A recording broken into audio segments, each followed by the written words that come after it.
For the first time in 2 months, David Vuillemin beat Jeremy McGrath. Can the kid from France defeat the world's best 250 rider again and make a late run at the EA Sports Supercross title? It promises to be a classic duel for Supercross supremacy.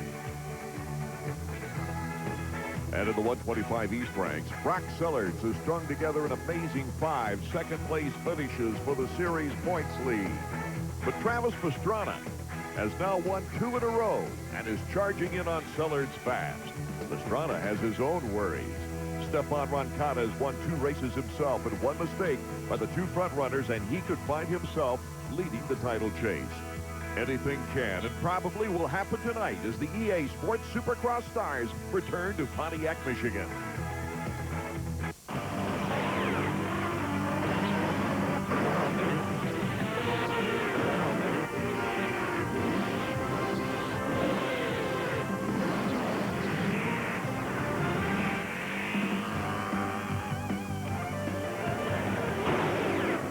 Welcome to the Silverdome in Pontiac, Michigan. Hello, everyone. I'm our Ekman along with former Supercross champion David Vuillemin. Last week's win by David Vuillemin kept his hopes alive for the Vans Triple Crown, which could mean a bonus of $500,000 should he win the final round in Las Vegas.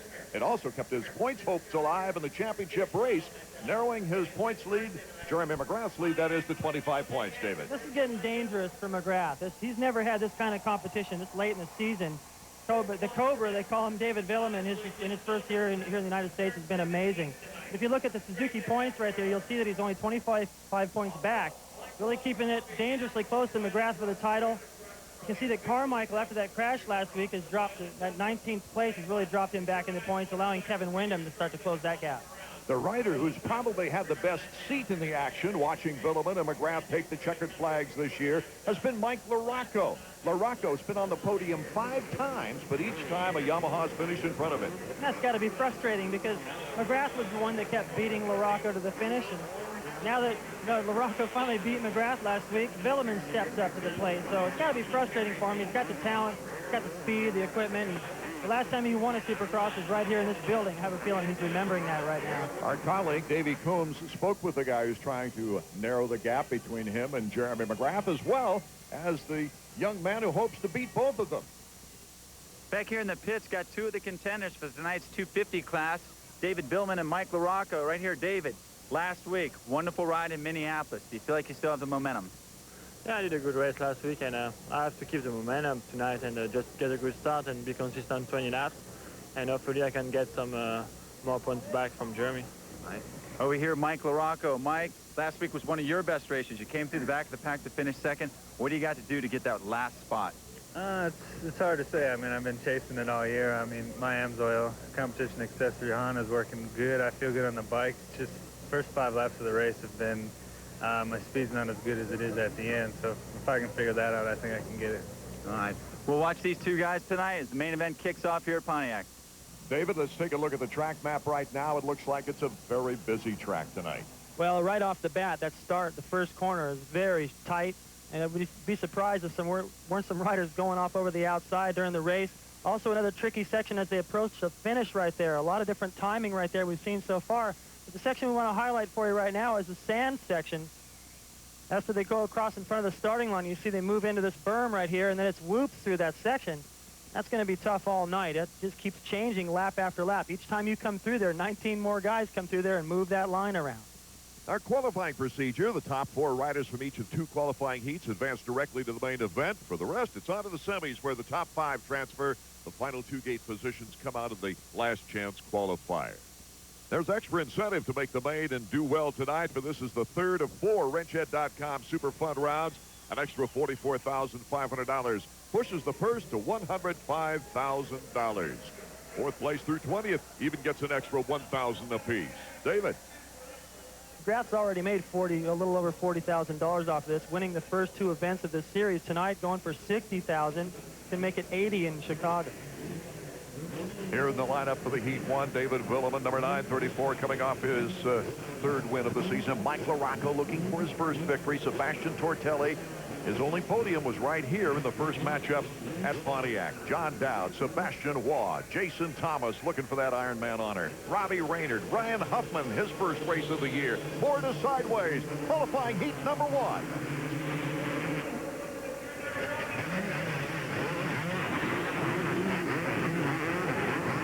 Looked like Johnson took the whole shot, but taking over it in the whoops, Robbie Reynard, number 17 of Team Suzuki. And right behind him, Sebastien Tortelli, number 21. This just looks like last week. Reynard getting off to the whole shot. And Tortelli and Vuillemin in tow right there in contention. LaRocco, not a bad start, running 5th right now. But the question is, can Reynard run 8 laps at the pace he's capable of running for a few? If he can, he's awesome, but he didn't have an arm pump problem. The battle for second is on. 934. David Vuillemin trying to pull away. His sights are up in front of him, that's for sure. Well, Sebastien Tortelli had made a mistake, gone down, gave up second place to Vuillemin right now, so it looked good for Tortelli for a moment. Now he's going to have to come from behind, and shame. He had the ball rolling here, looked great in practice, and remember the last time we were in this venue, he finished second, his best race of the season. Still holding into a good qualifying position is the 125 rider out of the West, Isaiah Johnson, number 68. John Dowd, number 16. Jason McCormick, number 36. All in a battle looking for that third position and fourth position. Dowd right behind Isaiah Johnson. Coming off the good performance last week, too. Yeah. Battling with Tortelli right down to the wire, keeping him honest. And Larry Ward, his teammate for Kawasaki, finishing right behind Dowd. So although Carmichael went down and scored no points, it wasn't a bad night at all for Kawasaki. Need to keep the ball rolling here.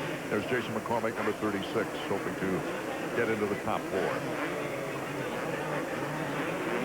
Ruts is starting to develop out there a little bit, and Reynard, he's pulled out to a huge lead, but Vuillemin now has started to close slightly. Opened up a huge lead over this pack we're watching in third. Reynard has been back after a little while, after taking 2 races off to extend his rehab for the nerve damage and the deltoid muscle. He had big arm pump in those races after coming back and decided to rest some more. He's been fast in qualifying. He's been 3rd and 4th in the last 2 races in qualifying, but he gets into the main and he's had 2 17th place results. Whole different story. You know, you look at guys like Grayson Goodman that gets the whole shot in heat races, semis, last chance qualifiers. At the main event, you rarely see him up there in the start. It's a mental game, and you have a completely different approach when you're on the starting line with that much talent. 68 Isaiah Johnson trying to hold off John Dowd. Great ride for Isaiah. Nice. He can just finish 3rd, transfer right out to the main event. Dowd is just all over. Watch the whoops right here. This is where Dowd usually is strong. Here comes John Dowd to the inside. Dowdy takes Isaiah Johnson. That's a little bit technique from Dowd, a little bit more experience, a little more strength and confidence entering a whoop section like that. Also factory suspension versus privateer suspension.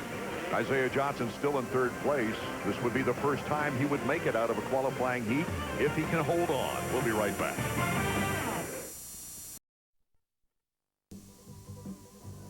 First qualifying round for the 250s from Pontiac, Michigan. Robbie Reynard, who twice has gotten good 17th place starts in the main events, but has faded to 8th and 11th since coming back from his injury. He's getting a big test right now from number 934, David Vuillemin.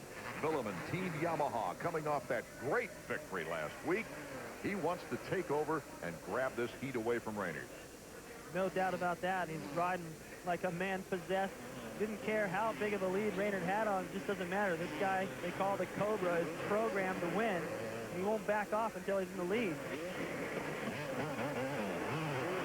Cutting inside, David Vuillemin couldn't quite get the traction, but now he's got it. David Vuillemin moves into the lead. That's what I really love about this racetrack. You can get creative and go around and try a different line and not lose time. Right there was a great example.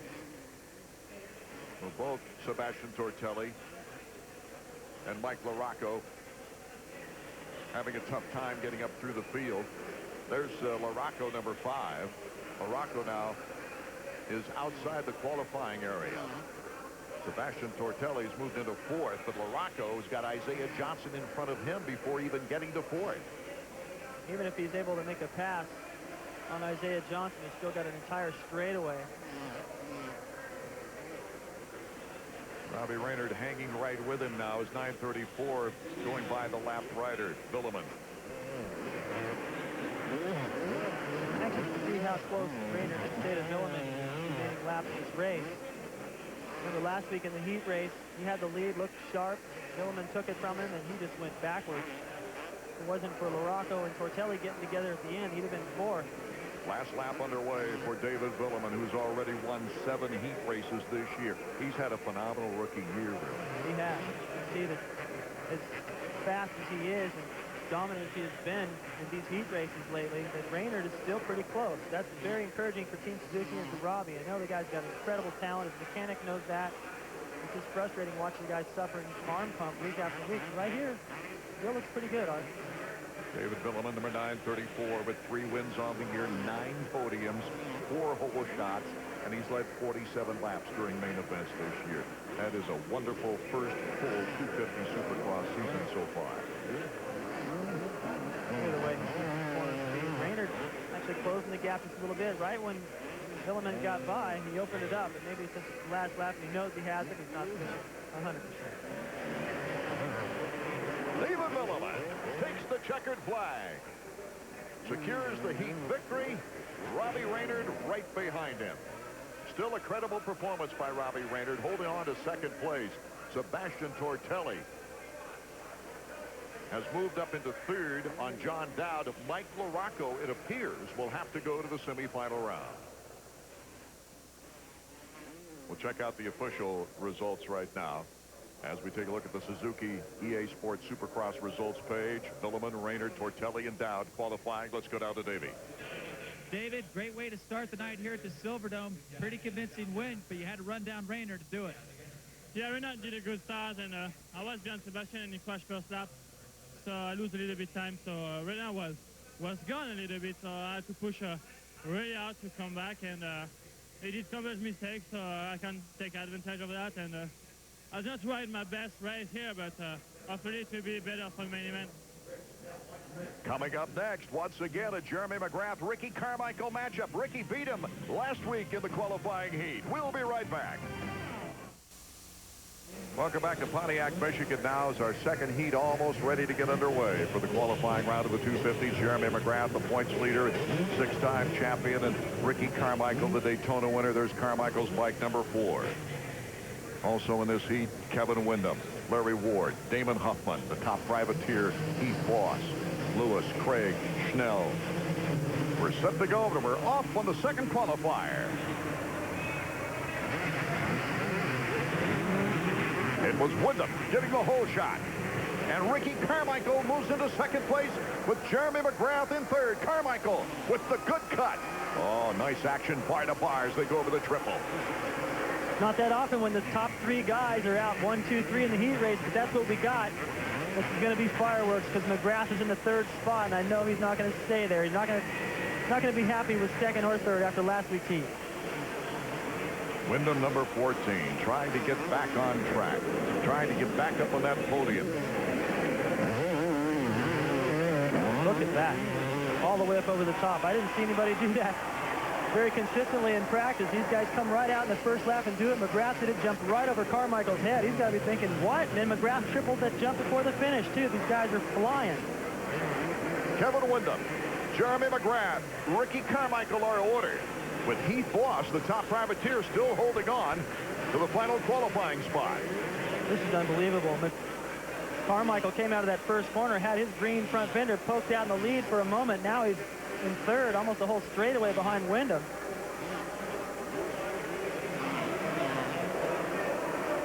These guys definitely trying to mess with each other's head a little bit.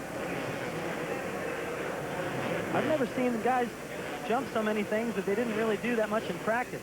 Windham and McGrath both are giving Carmichael a lesson in how to jump triples that weren't really meant to be triples. And Carmichael was so fast in practice. Did Well, he show it all there?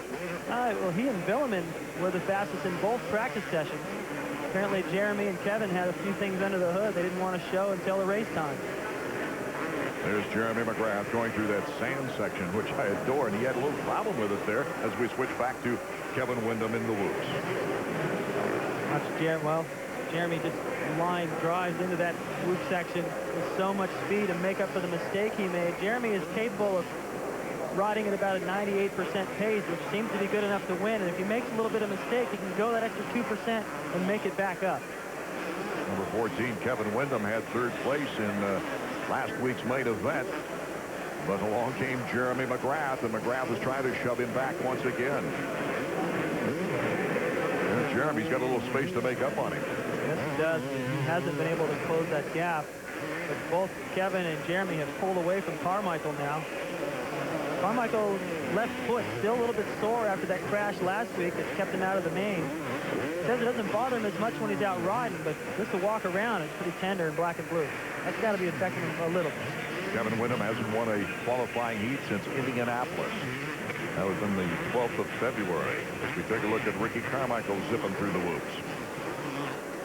Well, Kevin Windham is really putting Jeremy to the test. He's gone out and decided to ride hard, race the track, go as fast as Kevin Windham can go, not look back, race the track in front of him like that Honda commercial says. And McGrath is slowly closing, but not as fast as we've seen in the past. If you can get closer, then I would expect Kevin Windham rather to start to feel that pressure and maybe start to ride a little bit more tense. Well, McGrath might have shoved him back to fourth last week, but that fourth place finish was his best main event finish since the 22nd of January when he hit the podium in San Diego in a third place finish. So this is encouraging for Kevin Windham if he can hold on. Will Kevin Windham be able to hold on and defeat Jeremy McGrath in this qualifying heat? We'll find out when we return. We're back with more EA Sports Supercross from Pontiac, Michigan. Number 14, Kevin Windham of Team Hunt, has been phenomenal. He has held out in front of Jeremy McGrath here in this qualifying heat. This is unbelievable. The pace these guys are running, they're running 54-second lap times consistent. That last lap was a little bit slower because they encountered some lapped riders, but at 2 seconds faster than what we saw from Vuillemin in the first heat. You heard Vuillemin say he had to push hard to catch Raynard. So these guys have just stepped up the pace and completely shocked Ricky Carmichael, who's over 10 seconds back in third now. Kevin Windham suffering from a rather mediocre year for him, a past winner who has never slipped out of below eighth place, but has only 2 third place finishes this year, and that came in the first 3 races. So his fourth place last week in this strong qualifying heat. We're in the final lap. If he can hold on, it'll be a great confidence boost for number 14. He's got a lot of lapped riders, though, to contend with. He's by one of them in the whoops. There's another one you can see. Jeremy McGrath has to deal with number 224 as well. Kevin Windham through the tunnel. He's just got to stay mistake-free right now. He's got enough of a lead. He can start to salute the fans a little bit. I wouldn't salute him too much. Jeremy McGrath now is pulled down within 5 bike lengths. Look out. Kevin Windham's going to he's got his work cut out for him really here. Now he went to the inside there and he wasn't able to. Jeremy couldn't jump it either. I'd say that was about the last opportunity. One more turn. He can feel the checkered flag getting ready. The checkers for Kevin Windham. So Windham now wins his first heat race since Indianapolis. Last month, Kevin Windham, number 14, doing the job and holding off Jeremy McGrath. That's the 2nd week in a row Jeremy has not won a qualifying heat. And looking at the Honda final results page, we see Kevin Windham, Jeremy McGrath, Carmichael, and Larry Ward slipping in and qualifying directly to the main event. A good ride for Larry. Let's go to Davey. All right, Kevin, that's more like it. That's what we've been expecting out of you since January. Yeah, it's been a tough season for me, and I've been expecting it myself. And I tell you what, it's been rough. I've been doing everything short of beating my head against the wall, trying to figure out what's going on. But you know, I feel good here in Pontiac. Hopefully, I figured out my problem, and can ride good in the main like I did in the heat. Did you know that was McGrath right behind you the whole time? Yeah, I saw Carmichael. We had pulled a little bit of a lead on him, and you know when you're getting heat put on you by McGrath. You know, guy, everybody has to go off that guy. He rides really well, and I knew it was him behind me. I just put my head down and figured 8 laps. If I could do it anywhere, it would be here because I feel really good tonight, and I think that's the drive I need to get my season going in the right direction. I know it's late in the season, but a win at any point would be good. You said you did it for 8 laps. Can you do it for 20? Well, I sure do when I'm at my house. I put in a lot of work at the house, but unfortunately, whenever you want something so bad and you get out here in front of the crowd and all the competition, sometimes nerves get to you. And I think if I can just hold my nerves down and go out there and ride like I know I can and I do all the time, then I shouldn't have a problem here tonight. Excellent ride, Kevin. Thanks a lot. Riders feel a sense of urgency when it comes to the semifinals. And as we see Kevin Windham do his thing, those semis are coming up next from Pontiac, Michigan. This week's Honda Close-Up is team manager Cliff White. Cliff has one of the more difficult jobs on the circuit. To try to keep all these kids in line. Manager of the motocross team, which entails just about everything that's involved in the team. Cliff was a mechanic to the champions, and now the riders Tortelli and Windham in the stable. Looks like a bright future. I think the direction of the team is good. We've put together a good group of people, and things will happen soon enough.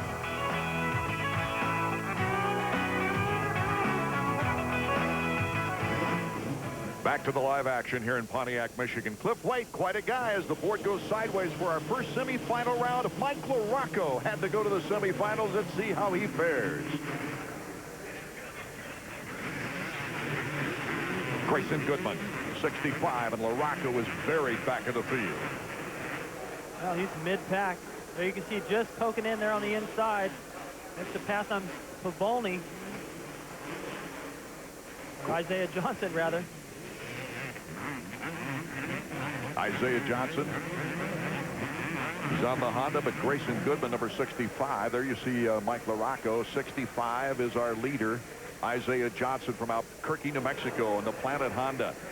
Jason McCormick on the Planet Honda is also in this race, but it's James Pavolny, 62, that is in second place. LaRocco having to tuck it around the inside and use lines that he wouldn't normally use in order to work his way through traffic. It's so frustrating when you're capable of going 2 or 3 seconds faster than the guys you're having to ride with. But that's just the problem. You got to get out and get the great start so you can ride your own race. Mike LaRocco finally getting back on the podium after 4 races of losing ground in the points race. He's been the model of consistency, though, in his 3rd decade of 250 racing. Nevertheless, than 7th place, and that was here in Pontiac earlier in the year. That was a tough ride. But again, that was because he got a bad start going to the first corner. There was a pile-up, and he was right in the middle of it. He has gotten much better starts this year. Yes, he has. But still, it's not consistent enough for him to stay out of trouble. When you got guys like Carmichael and Vuillemin and McGrath always getting out there in the top 5, and if they're not, they get really quickly into the top 5 or top 3. LaRocco's still back there having to catch him.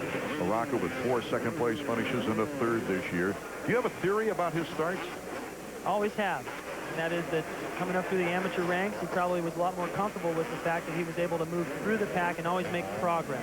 Nobody wants to get the whole shot, especially in front of 50,000 people, and throw out an anchor and start losing positions. It doesn't feel good, and you have a lot of explaining to do to your team, to your father, to yourself. And this way, he's always able to work his way up. The race is on for the lead. 3 Hondas out in front. LaRocco getting by Grayson Goodman, number 65. Remember, the top 5 qualify to go to the main event out of these semifinal rounds. So it's Pavolny, Mike LaRocco in 2nd, and Grayson Goodman in 3rd. We'll be right back with more semifinal action from Pontiac, Michigan after this.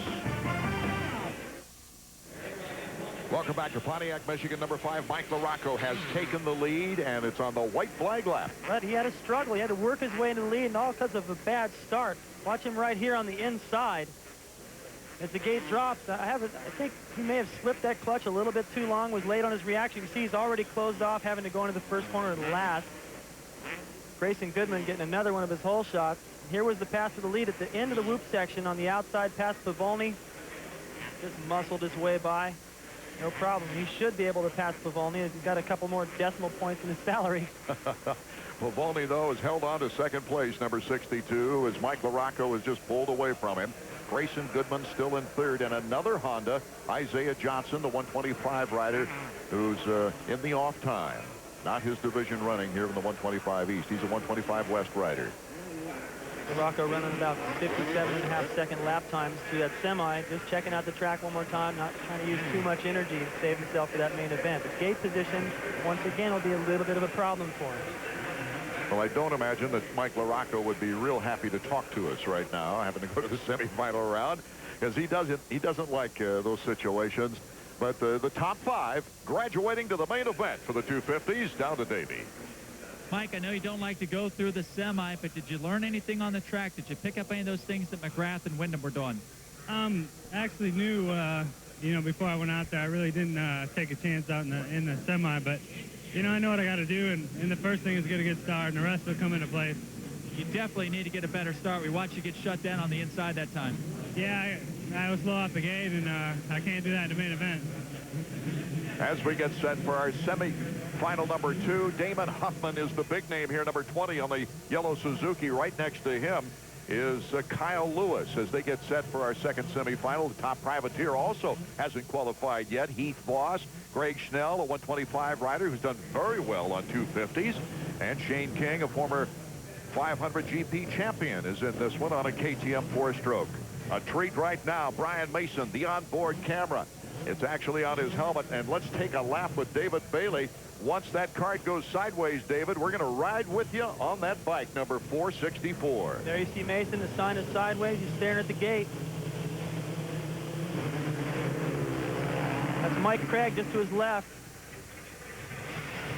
That's how tight it gets. At least he made it through the first turn. Everyone did cleanly. Yeah, it's hard to stay upright. You know that just get through there with a start like he got. You're going to bang elbows with people. Just staying upright is a tough thing. You don't even worry about how fast you're going on the racetrack. Just try to keep it on 2 wheels. These guys aren't going for the triple. In fact, he just singles them all. Well, they'll give you a good idea, though, of the height and the depth of the whoop sections. Through the tunnel. Every time I went through that tunnel, I always felt like I was going to hit my head. It looked like it right there, too. You got plenty of headroom. Over the next triple, down to the far side of the track. Vuillemin was tripling out of here over the third one to the outside there. And the fast line through here was jumping up to this spot right here and then all the way to the corner. And then from here, you're not going to believe this. McGrath and Windham tripling all the way over this. They just dodge all those ruts. Not very many guys using the inside right there because they're trying to get a run at this double right here before the finish over the tunnel. After this finish line jump, David, we go to the sand. Look at this. If you're behind anybody, you just get roosted. That sand shifts around and moves every time, and towards the end, you're getting back on the brakes. And as soon as you start to slow down, that front end just wants to dive on you. Our leader in this qualifier is number 63, Greg Schnell, the 125 rider with Michael Craig, a one-time winner in Supercross, in second place. Will they hold on? We'll be back in a moment to find out. Welcome back to Pontiac, Michigan. What a great race underway right now for the second semifinal round. Craig is out in front, but look at number 20, Damon Huffman. Huffman on the whoops. He makes up great time on Voss and Craig. Voss, number 33. Michael Craig, number 43, now moves back to second place. And Damon Huffman is pressuring all the way. Huffman is back after being out for 2 weeks with a back injury. It was sustained in the practice the day before St. Louis race. I saw that crash, and it was just, he was trying to line up and do something McGrath was doing, and took his concentration off the obstacle he was on, lost control of the bike, flew off over the berm and landed out on the floor. But man, a real freak type crash. He landed right on his back. Didn't move for a while. I'm glad to see him back out there. Michael Craig now getting the wheel pressure. A little look-see there from Damon Huffman. Craig, he beat Jeremy McGrath in 1994 at Tampa. They're on that white flag lap, and Huffman is approaching that whoop section right now. That's where he's been strong. The last lap through there, he had a run on Craig, but Craig moved his line over a little bit. There he goes, zipping by Craig. Craig trying to hold on, and Huffman moves into second place now. This is semifinal number 2. The top 5 graduating to the main event. Still time for Huffman to get up to Voss. Good luck getting by him. Heath Voss won the semifinal round last week in Minneapolis. Also won the semifinal round in Daytona. And boy, has he been a workhorse as far as the privateer is concerned. 3 individual races. He's had the top privateer honors. And he's collected over $10,500 in SFX privateer bonus funds. There's the checkers for number 33, Heath Voss. So a good confidence factor, 12th in the standings. Heath looking to move up the ladder a bit as a true privateer. He's doing this with a slight concussion, so there's no question that this guy's tough. Our Suzuki results page, Voss, Huffman, Craig, Schnell, and Lewis graduating to the main event out of the semifinal round. The Supercross season is winding down, but you fans in New Orleans, Chicago, and Las Vegas have a chance to watch the chase to the championship in person.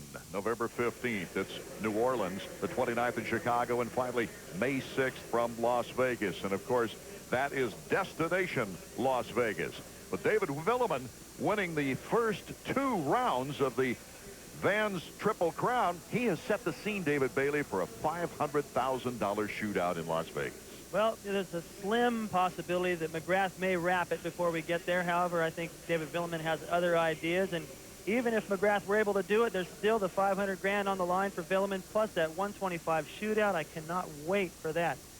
Shea Bentley is on fire in the East, or in the West, rather. He's supposed to be in the East, changed to the West with some of the injuries, and you bring these East Coast division back together, and those guys are going to have a slugfest.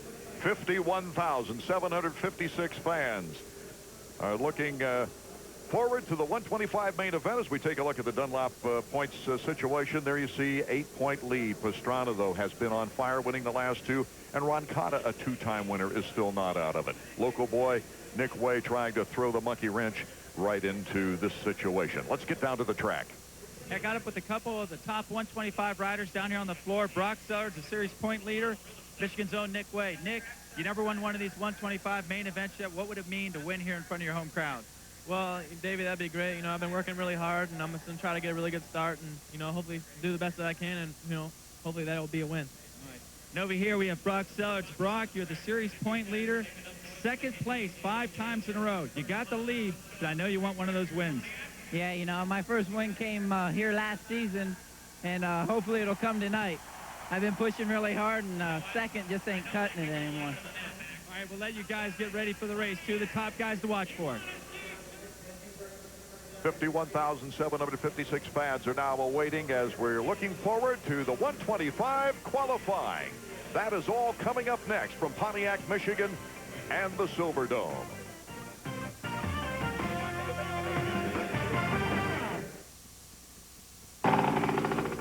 You're Greg Albertyn? Yeah, I'm Greg Albertyn, national motocross champion. But you can call me Albie. You guys ever see me do a jump? I can fly, baby, yeah! When I'm up there, I'm the man! So how about you two girls and Albie? Hey, look, it's Greg Albertyn! Another fantastic ride, Greg. Thanks, Davey. Yeah, I felt really good out there. Full clothing worked well, and managed to get a hold of it. Yeah, I'm Nathan Rand.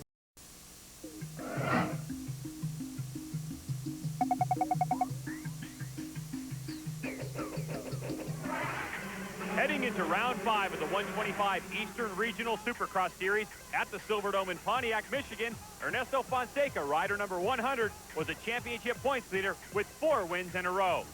Out front, followed by number 23, Nick Way, and Brock Sellers, number 27, it appeared that Fonseca had number 5 in the bag. But Nick Way had Ernesto in sight. Ernesto had nowhere to go except the bails and down. As Way opened up a gap on the rest of the field, Fonseca, who managed to keep the bike running, got back up in the hunt, several positions down. Later in the race, number 27, Brock Sellers, was all over Way. Sellers made the pass but couldn't make it stick. Out of the corner and watched Sellers pick his line. The move gave the Honda rider position in the next corner where he picked Way's pocket. This time, he made it stick. Race winding down. Remember Ernesto Fonseca? He remembered Nick Way. Exacting revenge, Fonseca steals second, setting the top three with Brock Sellers rolling home the winner.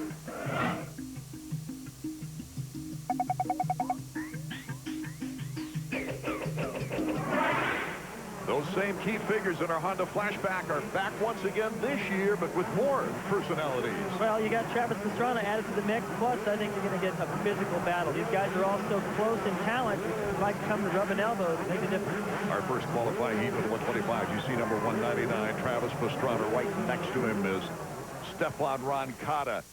And then number 27, Michael Brandes, the winner of the first year.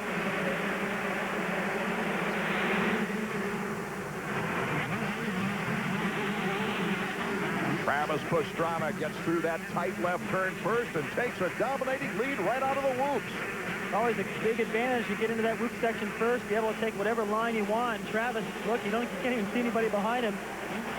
Over the triple, no problem. And for the bigger contenders, Ron Cotta, Tyler Evans, who was hot in practice, they're buried in the pack. This is a big advantage right now for Travis. Matt Shue on the Suzuki is behind Travis Pastrana. Shue having some injury problems this year. Brock Sellers in third. There's number 27, Michael Brandes in third. Correction. Brandes got the inside into this corner. He switches back to the outside. He's trying to set himself up better for this double up. One of the higher jumps on the racetrack. These guys still haven't really got it figured out. There's a lot of different rhythms you can run through there. There goes Brandes. Brandes making a move on Matt Shue. Brandes with a lot more experience this year on the racetrack than Shue out of Georgia.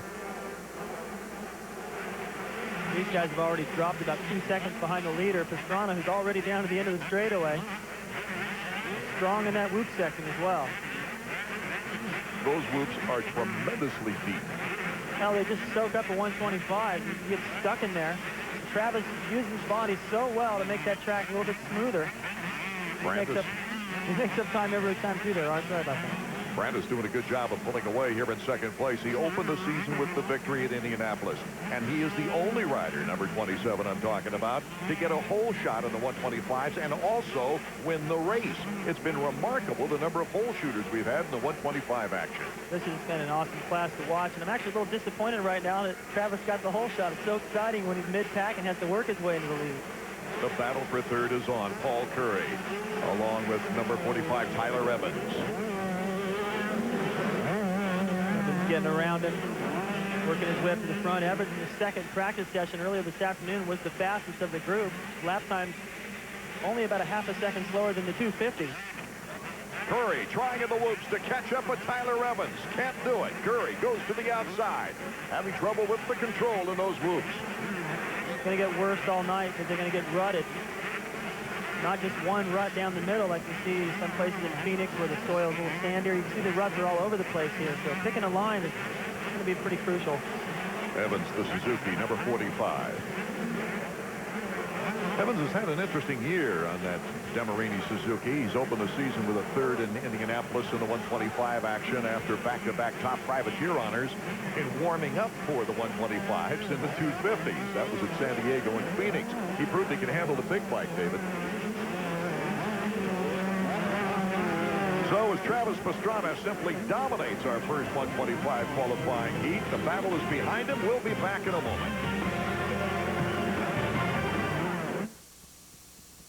With a Suzuki RM under you and Team Suzuki behind you,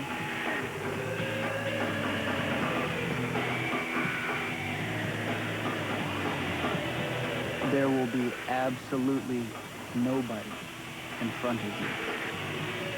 Just ask Suzuki's Greg Albertyn, 1999 AMA 250 Motocross National Champion. We're back in Pontiac, Michigan. The 125 first qualifying heat underway. Art Ekman, David Bailey, Davey Coombs bringing you the action. Travis Pastrana is way out in front, but our battle is for third place. Tyler Evans, number 45, is trying to make a move for second, actually, on Michael Brandes. There you see Brandes. And Tyler Evans has picked up quite a bit of time, fending off Paul Curry right behind him. So we've got a bang, bang, bang battle for second, really. And just at the back of that straightaway right there approaching us. Ron Cotta is taking over that position from Curry. That's going to make this battle between Evans and Brandis a little bit more heated here, about another lap and a half. Ron Cotta with an atrocious start.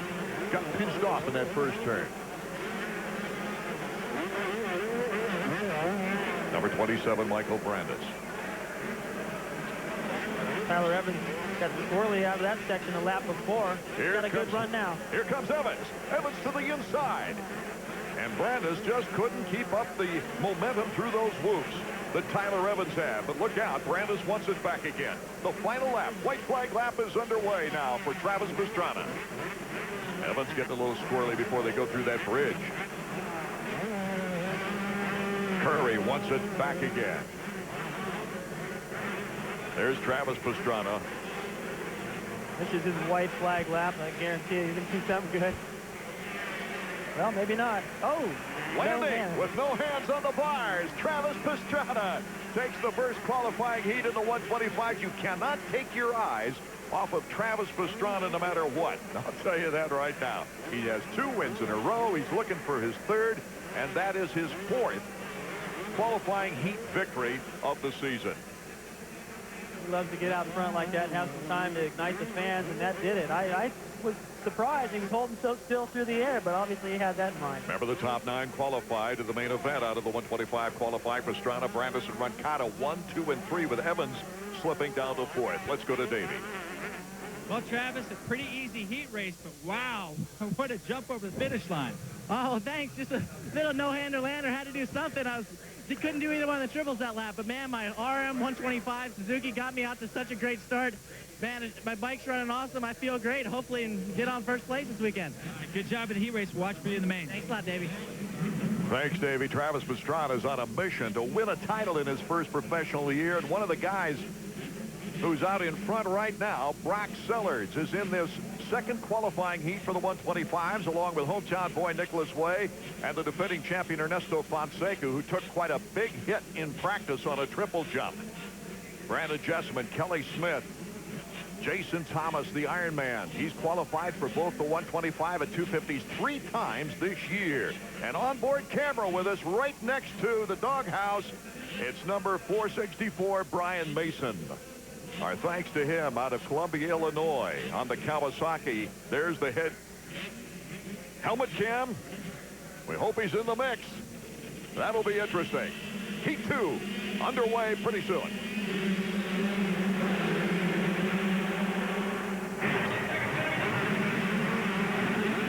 Paul Carpenter. And a clean first turn for these 125ers. But it was Carpenter who got the hole shot and now is in a battle. The battle was lost by Carpenter. Brock Sellers, just like Pastrana on the heat before, knows what he needs to do. Get out there, get some confidence, study this racetrack, separate himself from the pack, and send Pastrana a message saying, yeah, you can win your heat, watch this. Brock Sellers, a very determined bulldog with lots of talent.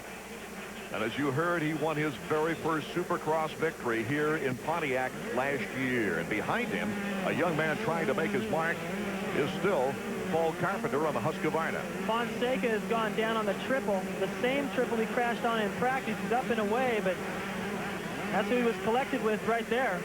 And Joseph Olaf went down with him. Both of them. There's Olaf getting back on the track, number 84 on the KTM. Well, as much time as they lost, they sat there a long time, and it'll be a while before Pastrana can catch last place. So it's looking like he's going to have to go to the last chance qualifier. So a rider that won 6 races last year and dominated is having his problems here tonight. Brock Sellers, the points leader out of New Philadelphia, Ohio, in the FMF Honda. And he's taken away with it, just like Travis Pastrana did in the first qualifying heat. Well, that first heat, Pastrana's lap time has dropped down to 57 seconds. That's what the 250s were running earlier this afternoon. 2 seconds faster than his next closest challenger. Here's the battle right now for second place as Paul Carpenter's trying to pull away from number 41, Kelly Smith, on the KTM. Kelly Smith has not won a race in 125 action, but he led the St. Louis race last year for 14 3/4 laps when Fonseca came calling and put him out of the race.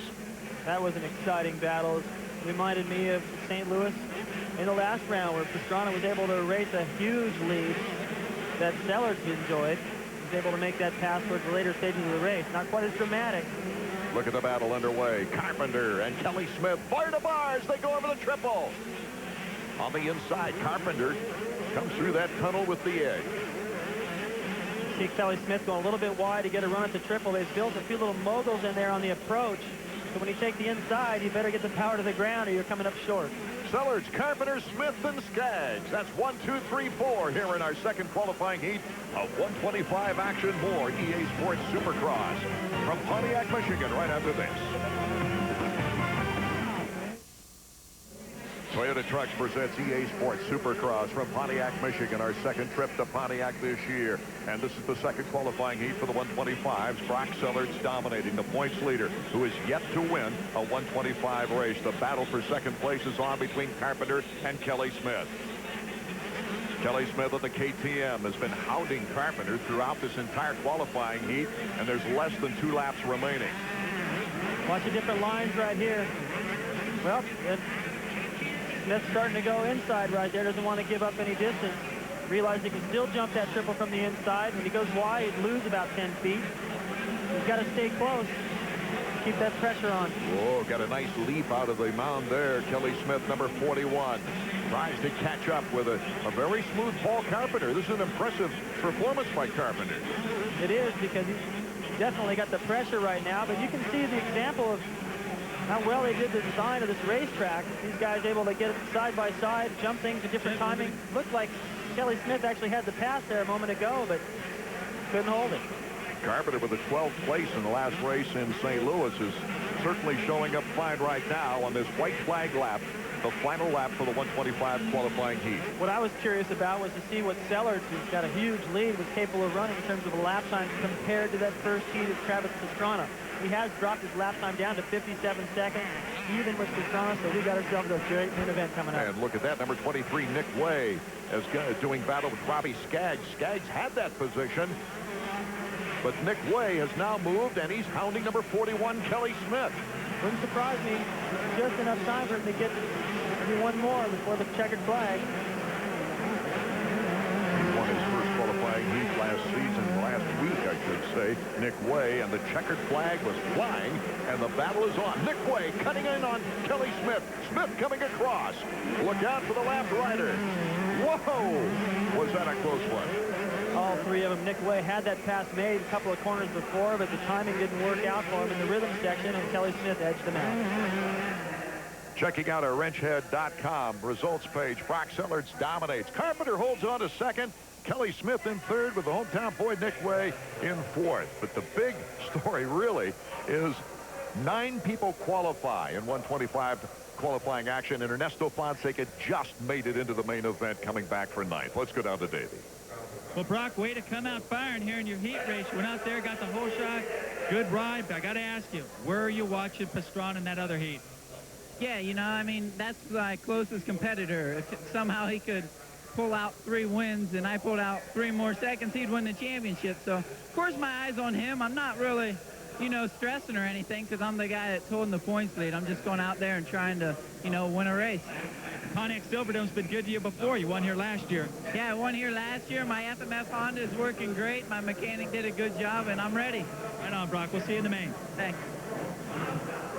So David Bailey, the 125 heats, simply setting the scene for what we kind of expected. Brock Sellards, the points leader, and the challenger, Travis Pastrana, but you can't rule out Ron Cotta as well. Ron Cotta is definitely the fastest of the practice sessions, but that's never really that accurate, because some of these other guys like to save stuff for the races. I still wouldn't count out Nick Way. He also is riding strong, motivated in this building, and Fonseca. He had a bad problem there going down in the triple in the first lap, but I'd look for him to come back as well. Many of the fans on their feet. By the way, the exciting 125 East and West meet in the 125 shootout. That and David Vuillemin's try for the Vans Triple Crown $500,000 is all the more reason to tune in to Destination Las Vegas. We'll be live on May 6th with all the action on live pay-per-view, in-demand, and DirecTV. Check us out. The first time ever live televised Supercross. We'll be back with more from Pontiac, Michigan in a moment.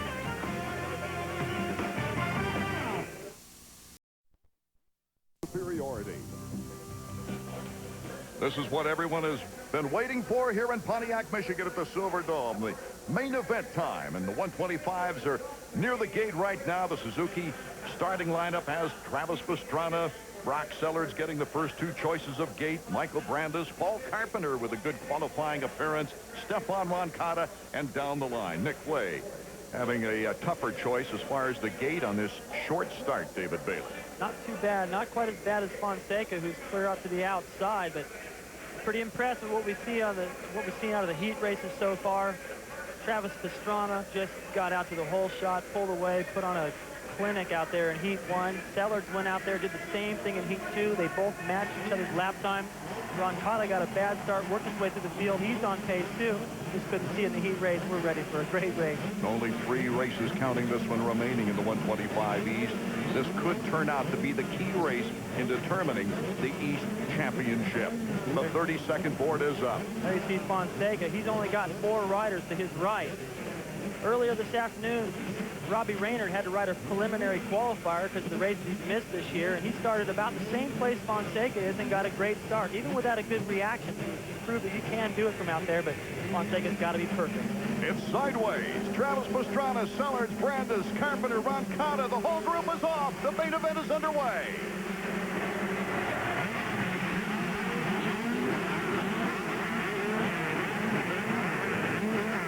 Evans and Pastrana, the 2 Suzukis out in front. Pastrana gets boxed out in the corner.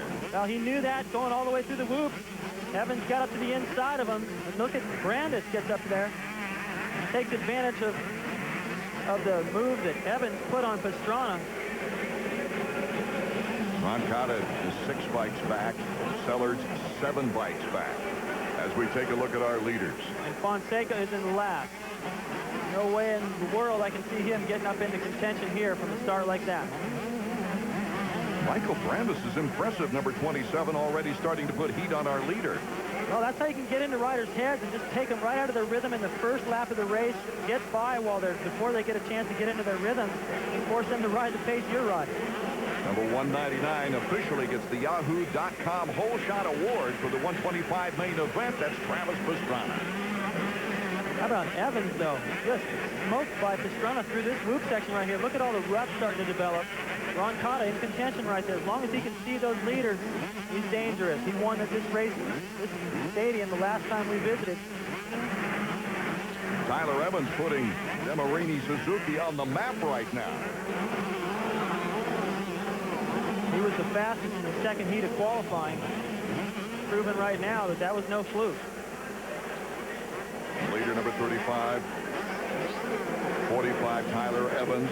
He took second in last year's 125 shootout in Las Vegas. Now, this kid has definitely got a lot of talent. Look at him tripling right through there into the corner. Pretty good corner speed. These guys are really starting to struggle with ruts now. Your line has to be just right. You see a lot more mistakes on a rutted track than normal. Last year, Evans got the Ironman honors, qualifying for both the 125 and the 250 race here in Pontiac. He had a disappointing 10th, though, in the first round. And coming up now is Travis Pastrana trying to make a move on Michael Brandes for second place. And I thought, Sellards goes off the racetrack. Brutal move now for Sellards to get back into the action. That's going to be okay as long as he re-enters the course without picking up the position. He only lost, I think, 2 to Curry. And it looks like Skaggs right there in front of him. Take another look at what happened. He just gets a little bit offline. That was because he was leaning a little bit too much to his right when he hit a rut. He did a pretty good job of limiting the damage there. That could have been a lot worse. Looked like he lost about 3 positions back to 6th after running in 3rd. A big break for Evans. Gets the Bulldog off his back for the time being anyway. He's starting to pull away, but here comes Pastrana right behind him. He can hear the crowd. There's Pastrana. At 27 is Michael Brandes on the FMF Honda. Usually in the whoop start is where Pastrana makes up all of his time. He wasn't able to make up any time through there on Sellards. Look at Roncada. He just tries to, he knows that he's got to stay with Pastrana to have any shot at winning this race. Roncada just battling it out, scraping plastic with Michael Brandes. 199 has learned a lot in his first professional season, but I think one of the big factors is patience. He's not really overreacting now like we saw him in Pontiac the last time. Well, you know, this was round 2 the last time we were here for this division. And he was smooth in that one. He was smooth, but part of the reason there was because he was sick and he still had a cast on his throttle hand. So he was forced to really take it easy. And he still got a force, and he wasn't that far off the pace. I think he learned right then, you know, all I have to do is step it up a little bit, and I'm in contention. If I need to relax a little bit, try to stay off the ground, I should be able to win this thing in my first try. It's been a remarkable first year for him. His worst finish of the season was a 5th at Atlanta. Boy, he hits those loops beautifully. Starting to close the gap. He tripled right there. Oh, Evans can feel it now, and Travis has been able to catch Evans and lose Roncada in the process. What a big turnaround this could be. We had a turnaround in the last 125 West Division where the hot rider, Shea Bentley, overtook the points lead. Let's go down to Davey Combs. You know, you can see something in Travis Pastrana. He spent a lot of time watching riding with Robbie Renard as he goes by Evans right there. Travis is riding, standing up a lot more, and I think riding with the veteran 250 has really helped him. Evans trying to get back at Travis Pastrana after Pastrana has taken the lead here in the 125 main. Be smart. That comes off the board of Lee McCullum. Whoa, oh, Travis gets hung up. And guess who's leading? Stefan Roncada. Roncada is very fast. Evans gets out of the mix-up first. And so Pastrana now, a slight mistake. And we've got number 26, Roncada, in the lead, looking for his 3rd win. Roncada, oh, Pastrana and those guys went down again off trying to get back into the mix. It was, there they get going. Pastrana and Brandis got together and went off over the berm. I was about to say that Roncada's pace wasn't quite as fast as what Pastrana had been running. So even though he had that mistake, he was still close enough to get him back before the end of this race. Now he's lost more time, and I don't see any way he can catch him. There you see our leader, Roncada. But that gives Sellards a big break because the battle is on here on the replay after this. And watch what happens. There goes Roncada. And watch Evans. He runs over Travis's foot. And then he kind of cuts those last 3 hay bales right there. I don't think they're going to give him any trouble with that. And that's the 2nd crash. Over this way is where Brandis went off the track. Up over the berm, Travis stayed on the track and in the process saved a lot more position. He could be mid-pack right now if he'd have gone over the berm. So Pastrana now is in a battle with Brock Sellards as we go back to our leader, Roncada, who's trying to take advantage of the mishaps. Supercross is so fast-paced, changing all the time. It's just amazing. It looked to me like Travis was going to be able to inherit the points lead with the mistake by Sellards earlier. He was closing in. He had the lead. And one little mistake caused all these problems, and now Roncada is going to take advantage of all of it. He was only 10 points back. He could take over the lead. So Roncada, who's looking for his 3rd win, his 6th career victory in 125 action. He takes over the lead, and we'll be right back. Welcome back to a fantastic 125 main event from Pontiac, Michigan. Tyler Evans, Nick Way. Nick Way moves out of 3rd into 2nd place on Tyler. Stefan Roncada is still our leader, but now Nicholas Way, in front of his friends and family here in the state of Michigan, has moved into 2nd place. That was a great time to make that pass and have a chance at a possible mistake by Roncada out front. We've seen how easy that can happen, especially in the stand. But the better the part of the strategy there for making that move now is because Pastrana is catching both these guys at over a 2nd a lap. So if he can get a clear of Evans and have Pastrana deal with him for a little while, maybe he won't have to fend off all that pressure before the end of this race. Nick Way, number 23, had a 3rd place finish, the podium. He was first for 5 laps, put Fonseca down in the process last year, but came out of it on the podium. He's looking for another podium here tonight. There's Travis Pastrana. Totally different timing out there in certain spots. Is allowing him to cut those faster laps. Look how quick he caught Tyler Evans just ahead of him there, and Way. He can still get 2nd in this race. Roncada's pretty far out in the lead, but 2nd is within his grasp. It would benefit Brock Sellards to be closer to him, too, and lose only 2 points and still hold on to a slim points lead. Here's the move by Travis Pastrana. Not quite on Evans, but look at that cut. A quick break and an acceleration in the corner. He just moved a little bit closer to Sellers in that points chase, and Way will be the next guy. That'll be 2 more points. He's doing the math right now. I don't think that Travis is ever going to stop pushing until he sees the checkered flag. He still thinks he can catch Ron Cotta, probably. No matter what he does, he makes a race exciting. There's Nicholas Way. Travis Pastrana's right behind him. That's Brian Stone, the lap rider, number 90. They both get by him cleanly. Way in second place. Pastrana showing him a wheel to the inside and pulling back. They come out of that sand. Boy, that sand adds a new dimension to a Supercross track. On the outside, Pastrana, the lapper on the inside. Number 27 is Brandis. Pastrana slices inside. Brandis and takes over second place. What a move. Is this kid good or what? Just jumps the triple in traffic, lappers to make the pass, stands up into the corner, feet on the peg, 2-wheel drift, looks over at Way like, yeah, I'll give you a little room if you need it. Look at that. That got busy. That's gutsy, not just skill. Hey, it takes a lot of nerve to go for it right there. These 125s having a heck of a time trying to get up to speed to clear that triple, but he does it and moves closer to Ron Cotta. He is not that far behind. Travis Pastrana, number 199. Pure excitement on the track as he weeds through the lap riders. Ron Cotta, Pastrana, and Way the order. Now he's got a clear track, and he's going to be able to take some of the lines that he's capable of to go so fast. Look at that. Tripled that, leading into the big triple, which makes it a heck of a lot easier. He's got 2 riders now between himself and Sellers. Sellers now in 4th. He's looking to catch Nick Way before he can get to Travis Pastrana and then Ron Cotta. A difficult position for Ron Cotta, trying to stay out in front and still get great lap times and not get the pressure, but feel the pressure as the crowd reacts to Pastrana. And here is Ron Cotta, number 26. Now he's going fast enough, as long as he doesn't make a major mistake. The laps remain to be able to hold off Pastrana for the win. But he's got to do everything right. He can't afford a mistake. Time is running out for Pastrana if he wants to win this race. Here's Ron Cotta on the track interval, trying to hold on. Can Stephon Ron Cotta take the victory here in Pontiac, Michigan? We'll be right back and find out.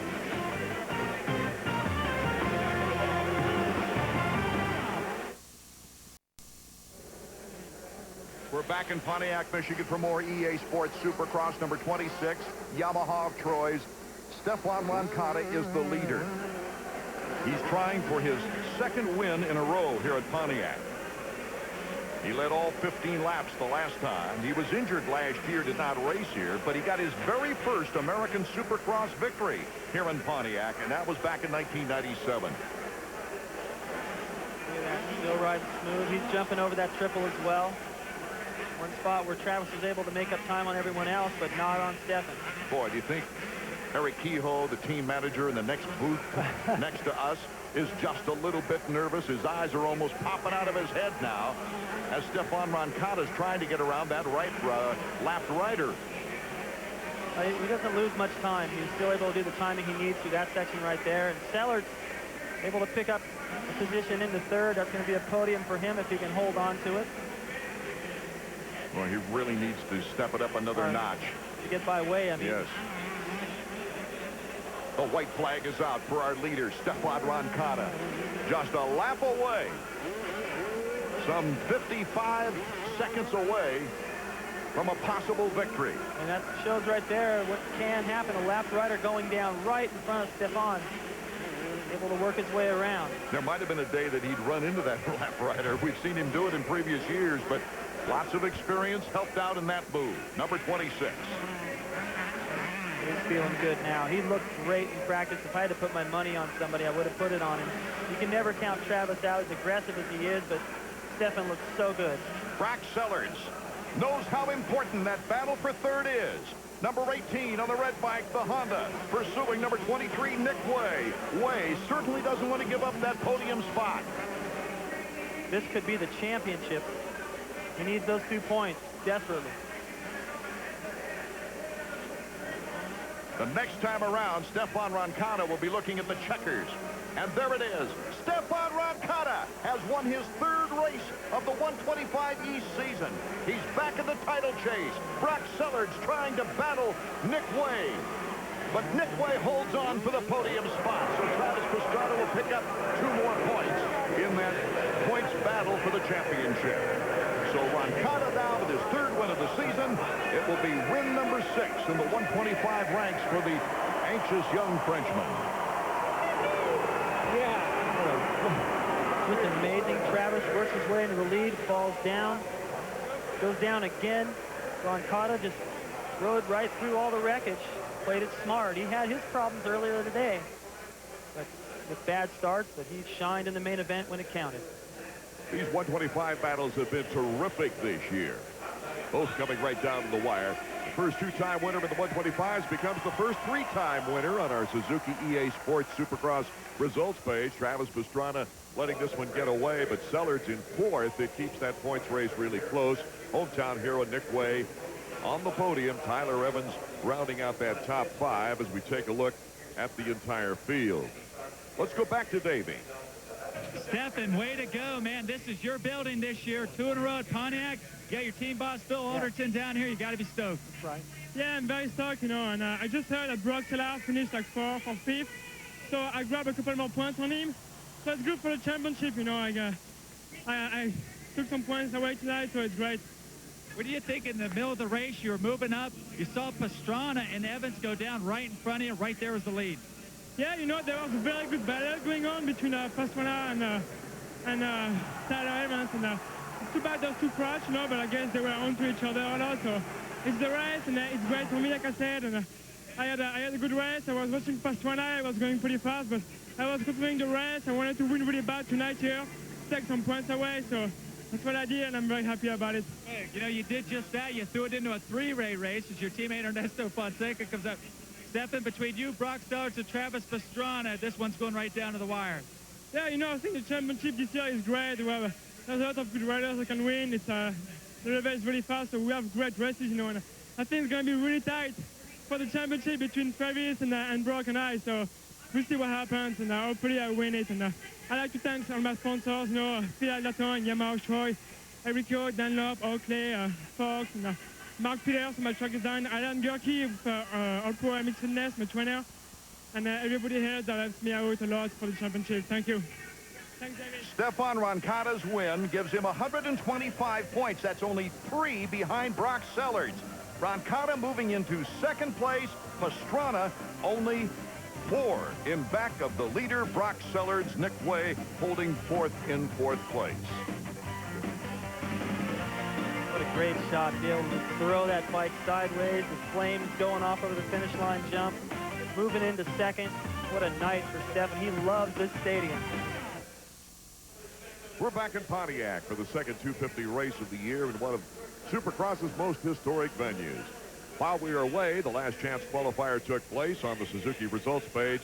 John Sebastian Waugh continues to be the only privateer to make every main event, winning the LCQ. Jason Thomas getting that final spot. The riders now completing the parade lap. Let's take a look at the Suzuki starting lineup. This is how they qualified. Kevin Windham's time in beating Jeremy McGrath and Ricky Carmichael gave him the first choice of gate. Vuillemin and McGrath. The Yamaha riders are right there. Robbie Raynard hoping to convert the good qualifying times over to the main event. David, what about those gate positions now as we see Johnny O'Mara talking with RC? No, Robbie Raynard right there, number 17, all the way to the inside. They get their pick. Then Carmichael, Vuillemin, Kevin Windham, and Tortelli next to each other. Tortelli, had he not gone down in his heat race, may have won that. So he has definitely got the pace. Look at the focus and the intensity in the eyes of McGrath. He's focused. Every time he gets beaten in a race, he comes back with fire. There's LaRocco. He's to the outside of McGrath. Does it surprise you that McGrath picked so far away from the inside on this start? Yeah, it does. But you know what? He's got a lot of confidence. to be able to go out that far. Davey, what's it look like from your angle? I'm surprised he picked that far outside, too. If he's not careful, doesn't get a good jump, he might end up in the visitors' bench down here on the Lions' home field. The board is sideways. They're revving up. The 250 of Pontiac number 2 is about set to get underway. McGrath with a great start. And Kevin Windham, after I believe McGrath took the Yahoo.com hole shot, moves into first place. Well, McGrath had a lot of confidence. As soon as he got out of that gate, he got a great jump, practiced a million starts yesterday, and just leaned in on everybody to the inside, but still, he's chasing Kevin Windham. He did that in the heat race and couldn't make the move. Here they got a lot more laps to deal with. Boy, it'll be interesting now to see as we take another look at the start. Jeremy McGrath, a terrific jump at the gate, but so number 14 as well on the inside. Well, McGrath just leans right in, but he had to carry so much speed to stay out in front. He had to drift wide. Kevin got a little hop off that jump. Gassed it down to the backside, had a great run to the whoop, took the lead. So another hole shot for Jeremy McGrath. They have been few and far between, actually, this season for Jeremy. But Jeremy now on the chase as Kevin Windham and Jeremy McGrath start to pull away from Ricky Carmichael and Larry Ward. And look at this. Windham has opened up a little bit of a lead on McGrath right here. Windham has got this track dialed in, and it's just making Jeremy ride the race of this year to try to stay with him. Carmichael still in third, just like it was in the heat race, but way back. Only one lap in the book. He's already about 3 seconds back. He's got LaRocco right on his tail, then Vuillemin. So LaRocco's got a much better start than usual, but still, he can't even see the leaders. Jeremy McGrath trying to chase down Kevin Windham. Windham with a 5th place finish in the first race here at Pontiac this season, as this is the first time in many years that we've had a doubleheader, 2 races in one season in the same venue here. Now look at those guys jumping all the way over that triple right there. McGrath didn't do it that time. If you don't get a great run out of the corner and get lined up in one of those ruts that we just saw on that other huge mountain, you can't do it. But still, that lap, even without tripling before the finish, Jeremy closed the gap slightly, and he gets a clap from Larry Brooks, the team manager. McGrath moving to within a second on our leader, number 14. I think back to the Houston round last year where same thing. Windham out front, Jeremy chasing, and eventually wearing him down. But Kevin seems pretty strong-minded out here tonight. The battle for 4th is on with Mike LaRocco and David Vuillemin. LaRocco on the Amsoil Honda, number 5 in front of David Vuillemin. Look at how LaRocco jumped over the ruts right there. A little bit of different timing. Vuillemin, different timing from both the guys in front of him. Here we go. Jeremy McGrath now putting the heat, heavy heat on Kevin Windham. Oh, he makes a nice move without touching plastic. Well, that was a line that I don't think Kevin could have expected. That was very creative by Jeremy McGrath and very aggressive, sending the message to Kevin Windham that he is out there and means business, and he'll get in there and take whatever line necessary to make that pass. Watch Jeremy. It actually looks like a mistake right there, but he sets himself to the outside, lets Kevin pass, turns on a dime, cuts all the way across. Kevin's going, where did that come from? Kevin Windham in 2nd place. He had 2 seconds in a row here in Pontiac in 1997 and 98. But I'm sure he would love to stay close with Jeremy McGrath. Actually, Kevin might be enjoying being in 2nd, not having all that pressure right now, as long as he can stay with him. But look at this. Yes, Mike LaRocco and Ricky Carmichael side by side. Carmichael going wide, and LaRocco takes the inside route. Here comes David Vuillemin, also attacking Ricky Carmichael. This is such a busy track. There's so many different options out there as well. LaRocco right there trying to go for that triple. I never saw him do it in the heat race. Jumps it right there, comes up a little short. There's nothing worse than makes you more nervous than having to jump something you never jumped before in the main event. Take that chance. So Mike LaRocco in 3rd behind Kevin Windham and Jeremy McGrath, and here comes Vuillemin. Vuillemin really on the move, cuts in front of Ricky Carmichael, and it's Vuillemin moving up a spot.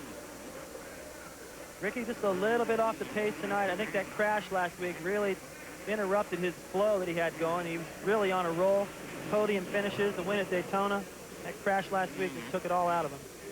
Kevin Windham has not resigned himself to 2nd place at all, David.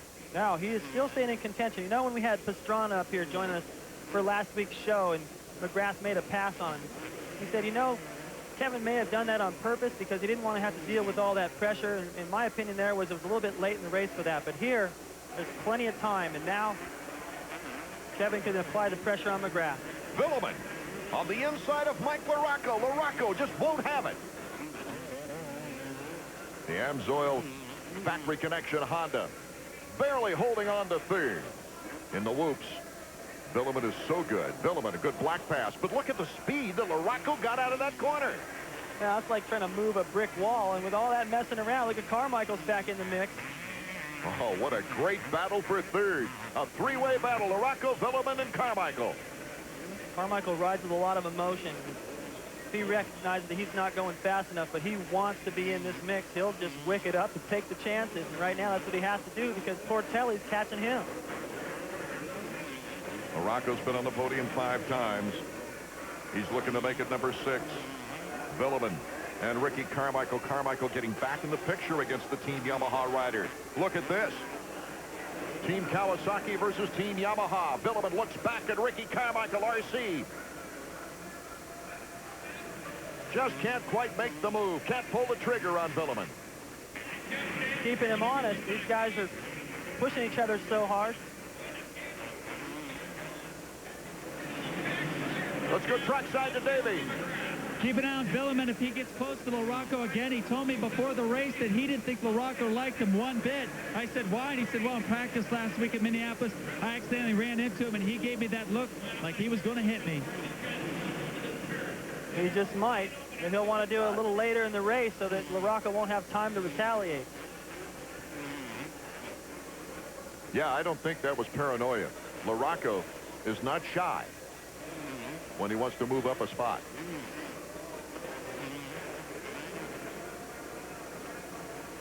Jeremy McGrath and Kevin Windham battle it out.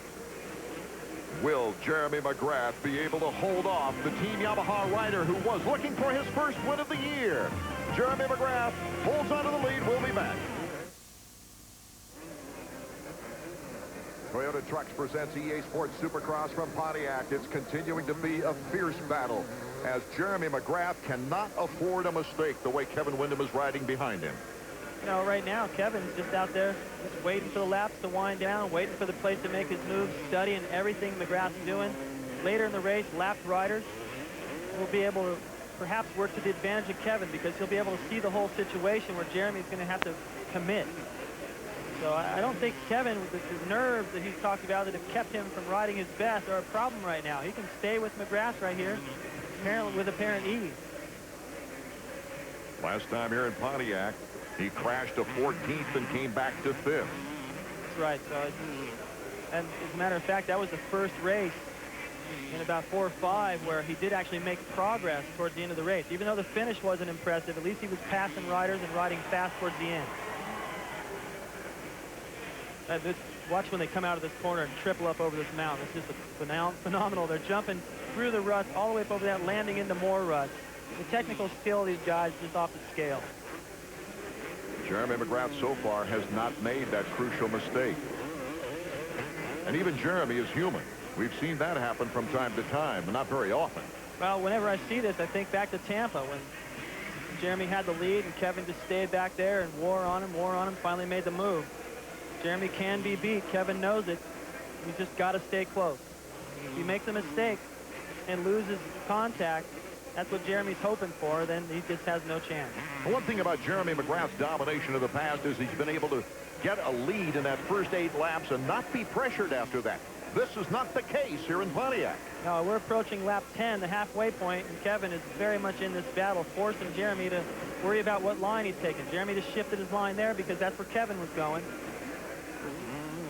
He's got to stay in contact, though. Jeremy's patient. He knows that you just can't pull away from a guy like Kevin Windham. He has to be patient, knowing he can just inch away, and he just did there a moment ago. If Kevin can close that gap, we got a race. If you just tuned in and said, hey, he said Pontiac, they're not going up into the stands? A lot of the riders said the same thing. It doesn't feel like Pontiac because in recent years, of course, we've had the turnstile up and around into the stands here at Pontiac at the Silverdome. But with 2 rounds here this year, they've changed the construction of the track, the over-under, the sand whoops. And Jeremy McGrath now is starting to build a lead on Kevin Windham. It's that patience I was talking about. Kevin was trying to keep the pressure on, and it was working, but I talked about it. He couldn't afford a mistake. He made a couple. Lapped riders, made a bad decision. Jeremy opened up the gap, and it's just widening out even more now. Jeremy knows that he's not going to make a mistake. He's just banking on Kevin getting tired, making some, and he just made another one right there. Jeremy stretched it out even more. Now, the big one was a mistake on the triple two for Kevin Windham, and it gave McGrath some breathing room where he had only about 0.2 of a second per lap on Kevin Windham. Now he's starting to stretch it out. And the brilliance of the 6-time champion and defending champ of 250 Supercross is starting to shine right now. And if Kevin is starting to fade slightly, he cannot afford to fade much more because LaRocco's back there, Vuillemin is back there. Those guys get stronger in the last 5 laps. Jeremy McGrath, another stellar year for this man. 7 wins with 5 races left. Well, less than that now, of course. But a remarkable 10 podiums. 4th place was Jeremy's worst finish this year. Look at the airtime those guys get, and good thing. Look at those ruts they're jumping over. Jeremy and a lot of these guys, the guys with that great finesse, guys like Kevin, they try to time, as soon as these ruts get into the face of some of these jumps, they try to change their timing and jump over those. Jeremy's had his ups and downs here in Pontiac. 1997, he was leading the race and crashed. And then, of course, the famous triple clamp that broke in 98. And that was his first and only DNF in his Supercross history. So anything could still happen to Jeremy McGrath despite the confident move he shows us right here. Kevin actually stayed even that last lap, if not picked up about 0.2 of a second. And they've got a clear track here for a while and don't have to deal with any lappers. So David Vuillemin in 4th place behind LaRocco and Windham. And he'll lose some ground in the points race if he can't pick it up as he looks at the lapper Heath Voss. Back to our number 1. He's had his share of wins here, that's for sure. I guarantee you McGrath was here. You could tell in McGrath's post-race interview last week that he was already just irritated. It didn't really come off well. It sounded like excuses, but he's not very used to losing. And I admire a guy that hates to lose to the point where you can sense it in his interview. But I guarantee he worked out hard, put in a lot of laps, and he's proven right now that he did his homework. Well, on the upside, Jeremy, of course, led every lap here earlier in February for the win. In fact, it was his last hole shot before tonight. Reaches over and tightens that clutch up a little bit. That's what he does. They start to get a little bit of play as that clutch heats up. He reaches over and turns that little dial that they've made that you can reach in the air and take the play back out. Last year he won leading 20 laps, but the one I really respected was 94 when he went to the LCQ. And for the first time that I can remember, won a main event after winning a last chance qualifier. So can Jeremy McGrath continue to be flawless here in Pontiac number 2? We'll find out when we return. Back in Pontiac, Jeremy McGrath is our leader in Pontiac number 2, but Kevin Windham and Mike LaRocco are starting to get closer together. Kevin Windham in second, LaRocco wants his second consecutive second place. Anything messes up, too, David Vuillemin and Ricky Carmichael are the next in the order here on this terrific track. It looks to me like what LaRocco is famous for, and that is getting stronger at the end, is coming into play here again. And Kevin worked so hard, taking its toll now. Look at that, Mike LaRocco. Kevin Windham trying to box him out, but he slips it. And Mike LaRocco moves into second place now. Well, it'd be such a bonus, even though Kevin has lost that lead, lost the time to McGrath. If he can hang on to the podium right now and just improve his performance one more position over last week, know that he led the race a while, pushed McGrath, be a big boost, but he's got Vuillemin back there. With some 4 laps remaining in our main event, our 250 main event here in Pontiac, it's still not clear whether Vuillemin can't pick up some action. Look at Vuillemin. Let's go down to Davey Coombs trackside. You know, watching that pass, we saw Mike LaRocco come up on Windham. I got to ask you guys, with the absence of people like Ezra, Lusk, and Jeff Emig, if these 250 guys lost the ability to go in and make contact, David, I don't know how about you, but I remember watching you guys. You guys were fierce, and today it looks like, I don't know, people are afraid to hit each other. It does a little bit. It looks like they They don't want to start anything, start any bad karma, because you know if you hit somebody, they're going to come back and hit you, and you never know really when that's going to happen. Mike LaRocco now is pulling within 4 seconds of Jeremy McGrath. Now, does he have enough laps left to catch him at that speed? Well, McGrath I don't think he does. Could have put it into cruise control a little bit. He's done that before. And I guarantee you that he's going to get that signal when he comes to the mechanics area after Phoenix. That'll never happen again. It's going to be a big neon board with flashing lights. The surprise race in which Vuillemin caught up and passed Jeremy McGrath, and Jeremy said, I did not know he was there. Here's the battle for third. Vuillemin still trying to get in front of number 14, Kevin Windham. These guys have stayed close. I was actually nervous at the start of this race. I'm not even down there, but I just had a feeling all these guys were on a track. Look at the ruts. Riding so close that this would be a close race. Vuillemin cuts now in front of Kevin Windham.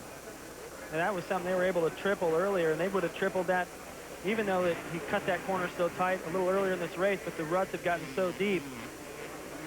In one lap, you can lose a couple of seconds just from a few mistakes. Jeremy's still up over the big obstacles. See if he jumps this one still. I can't even believe how good and how well these guys ride and what they're able to jump over, and lap after lap in ruts, in traffic, with pressure, everything riding on it. It's just amazing. If you stand down on the floor and look how high Jeremy is getting out of a corner with about a 20-foot run, if that, to jump up over a jump 45 feet away. If you come early to those races left in New Orleans and Texas Stadium and Las Vegas and so forth, go down as close to the track as you possibly can and just see how high these dirt mounds get. It's scary for the normal person just to look at it. But for these guys, with 2 laps to go, Jeremy McGrath is breezing. He's got LaRocco closing. He knows it. LaRocco still 4 seconds in back of McGrath with 2 laps to go. This is the first time I've seen McGrath go to that inside. He changed his line. LaRocco's been taking that line the whole time. So that advantage that McGrath usually gets up over that big jump, he's not going to get this time. LaRocco should be able to close that gap a little bit more. Anticipating more excitement now. This is the final lap, the white flag lap. Mike LaRocco will go all out to try to catch the leader, Jeremy McGrath. You can see him at the end of that whoop section as we go back to Jeremy on the triple. He got a little squirrely the last time through in the sand. But Jeremy's pretty solid. He's able to acknowledge the fans. He's obviously feeling pretty comfortable about it.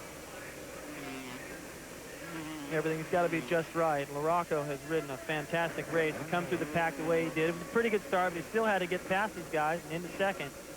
Put the pressure on Jeremy. Yeah, I was going to say on a tight track too, David. He just figures out a way. The guys, he can just mail in second. He is so strong. McGrath looking at the checkers.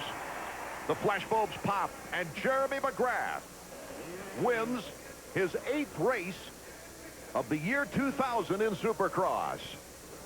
And Kevin Windham holds on to 3rd over David Vuillemin. That's quite an accomplishment, David. Well, a couple things happen right there. That helps McGrath. You can see the relief right there. He's going, whoo. After last week, it was starting to get tight. He's sweating.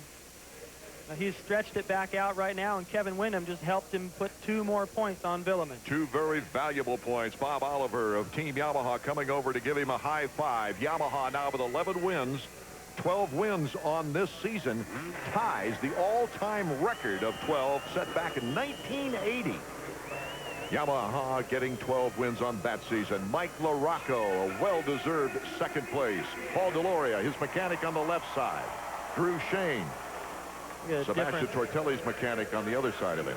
The difference in LaRocco's face, shaking his head a little bit, just going, yeah, I know it was a good ride. I'm sick of hearing that. I want to win. Look at him. So Mike LaRocco with a 2nd place finish. We're anxious to hear from our winner, Jeremy McGrath, when we return to the Silverdome in Pontiac.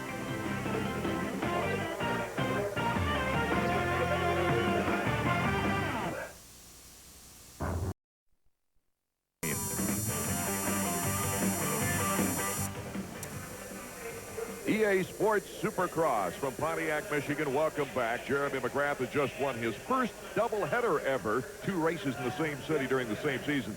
Davies with the 6-time champion right now. Jeremy on a real tough track tonight. Kevin Windham riding really fast. Mike LaRocco coming on strong, but just didn't seem to phase you. Another race win for you. Well, I could see Mike behind me there at the end, and in the beginning, Kevin was riding great. You know, he was, I mean, we were neck and neck there, and I put a little pass on him and kind of closed him out, and I think that's the only way you can get through on this track. And I was kind of hoping that he would get a little more tired than that in the beginning, and he didn't, so I had to kind of make my move and get away because Mike was coming. What about the start? We were talking about how you lined up on the outside, man. You had to get a perfect jump to get out of there safely. You did just that. Well, I would like to thank Doug from Bridgestone. You know, we've been running a little bit shorter knob, and it's a little loose tonight, and we kind of came up with a combination together to get a little bit more bite on the track. And, I mean, you're right, I had to be perfect because I was on the outside, but my strategy last week with the inside didn't work too good, so I'd rather be out there by myself and see what I can do. I overran the first corner a little bit, though. Finally, this is one of those pace super fun races. You know, it's another 20 grand in the bank for you.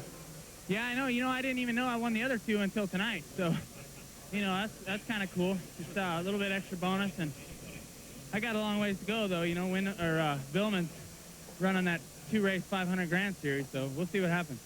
Well, just think of it this way. No matter what he makes in Vegas, chances are looking good that the way things are, you're going to go home with the crown, well, your 7th crown here in the Supercross Series. Well, you know, I couldn't do it without the team. Chaparral, Mazda, Yamaha. I had Gary Simics out at my house this year training really hard. And, you know, my mechanic, Randy, my whole family, everyone behind me. And, you know, we've come a long way. And I think this year is probably my best year so far in 3 years. So it's looking good. I'm happy to do what I'm doing for Yamaha.